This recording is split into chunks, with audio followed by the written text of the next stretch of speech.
ಬೇರೆ ಹಾಕಿದ್ರೆ ಮಾಡ್ತೀವಿ. ನೀವು ಸುಮ್ನೆ ಕುಮಾರಸ್ವಾಮಿ ಹೇಳಿಲ್ದೆ ಹೋದ್ರು ನೀವು ಯಾಕೆ ಹೇಳ್ತಾ ಇದ್ದೀರಾ ಕುಮಾರಸ್ವಾಮಿ ಹೆಸರನ್ನ? ಎಲ್ಲ ಒಬ್ರು ತಂದಾಕಿ ಮನೆಗಳ ಕೆಲಸ ಮಾಡ್ತಾ ಇದ್ದೀರಾ ನೀವು.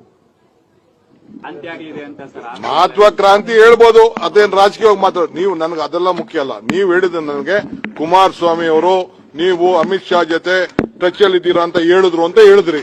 ಯಾವ ದಾಖಲೆ ಮೇಲೆ ಹೇಳಿದ್ರಿ ನೀವು? ಇಫ್ ಯು ಅಸೆಟ್ ಹೇಳಿ ನನಗೆ.